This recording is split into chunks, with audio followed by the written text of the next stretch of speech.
அனைவருக்கும் வணக்கம். PGTRB exam prepare பண்ணுற எந்த சப்ஜெக்ட்காரங்களாக இருந்தாலும் அவங்களுக்கு எஜுகேஷன் சைக்காலஜின்றது எல்லா சப்ஜெக்ட்காரங்களுக்கும் காமன்றதுனால இது பெரிய அளவில் சப்போர்ட்டாக இருக்கும்னு நான் நம்புகிறேன். எஜுகேஷன் சைக்காலஜி வீடியோஸ் நம்ம ரெகுலராக கொடுக்க போகிறோம். அடுத்தடுத்து பார்த்துட்டே வாங்க.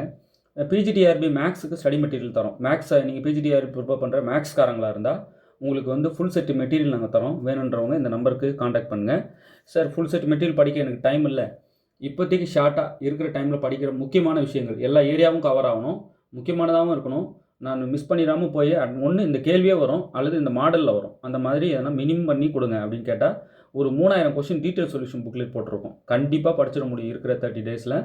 ஸோ அந்த புக்லெட் வாங்கி படிங்க. சார், அது எனக்கு புரிதலே ரொம்ப சிரமமாக இருக்குது, எனக்கு பேசிக்காக நான் நிறைய படிக்கணும் முதல்ல அப்படின்றவங்க 2 ஹேண்ட் ரிட்டன் புக்லெட் போட்டிருக்கேன். ரொம்ப எளிமையாக புரியும்.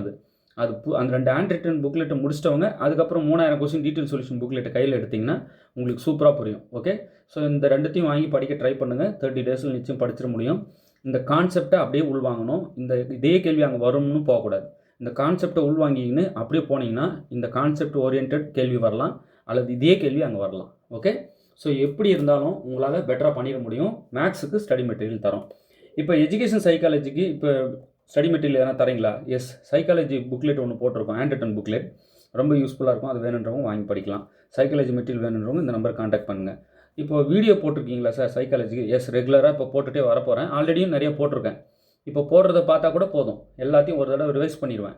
ஸோ தொடர்ந்து டெய்லி பார்க்குறீங்களான்னு மட்டும் பார்த்துங்க. பெரிய சப்போர்ட்டாக இது கை கொடுக்கும். ஓகே, தமிழ் எலிஜிபிலிட்டி டெஸ்ட் கொஸ்டின்ஸும் கொடுத்துட்டு வரேன்.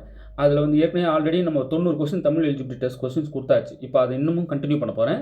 ஸோ ரெகுலராக டெய்லி எழுதி வச்சுட்டே ஒரு 10 வாட்டி ரிவைஸ் பண்ணினே இருந்தீங்கன்னா உங்களுக்கு கண்டிப்பாக கை கொடுக்கும், ஒரு தெம்பாக இருக்கும். ஓகே, சரி. இப்போ ஆல்ரெடி எஜுகேஷன் சைக்காலஜியில் 10 கேள்வி கொடுத்துட்டேன். இப்போ 11வது கேள்வியிலேருந்து பார்க்கலாம். பலவகை காரணி கோட்பாட்டை முன்மொழிந்தவர் யார்? எட்வர்ட் தான்டைக் அப்படின்றவர் தான் இந்த பல வகை காரணி கோட்பாட்டை முன்மொழிந்தார். எட்வர்ட் தான்டைக்.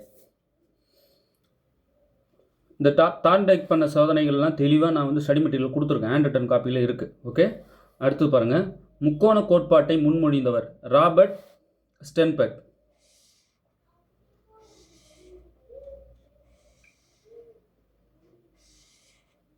முக்கோண கோட்பாட்டை முன்மொழிந்தவர் ராபர்ட் ஸ்டென்பெர்க்.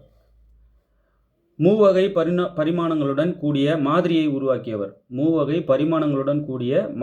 உருவாக்கியவர் ஜேபி கில்போர்ட்.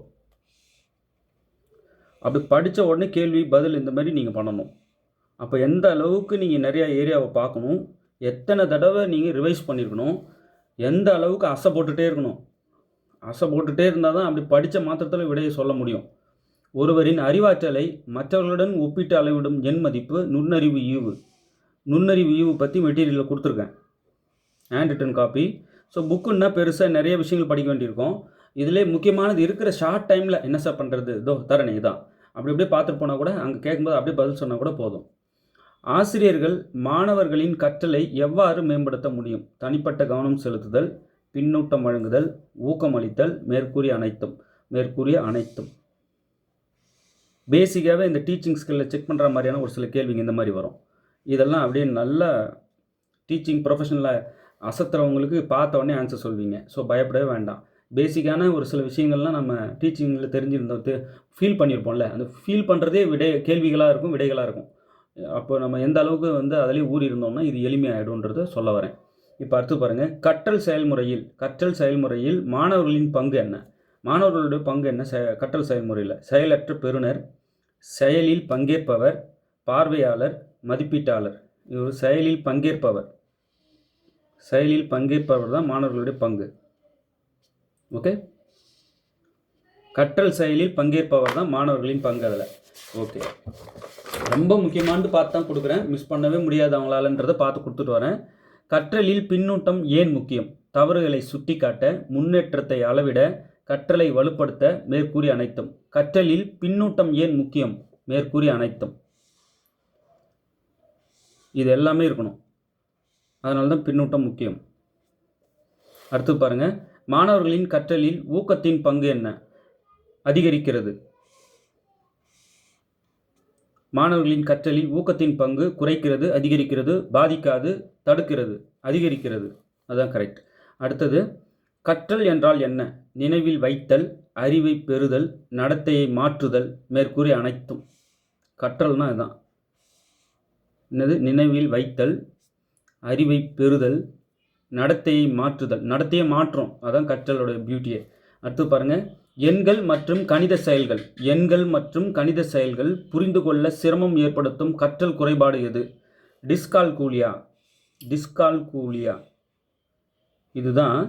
எண்கள் மற்றும் கணித செயல்கள் புரிந்து கொள்ள சிரமம் ஏற்படுத்தும் கற்றல் குறைபாடு டிஸ்கால்குலியா.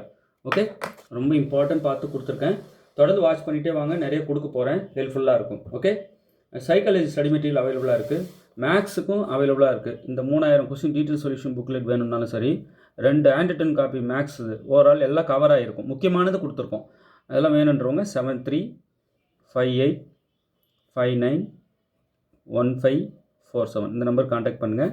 இப்போ டெட் பேப்பர் 2 ப்ரிப்பேர் பண்ணுறவங்களுக்கு இந்த சைக்காலஜி கொஸ்டின்ஸ் ஹெல்ப் பண்ணும். சைக்காலஜி ஸ்டடி மெட்டீரியல் அப்படியே யூஸ் ஆகும்.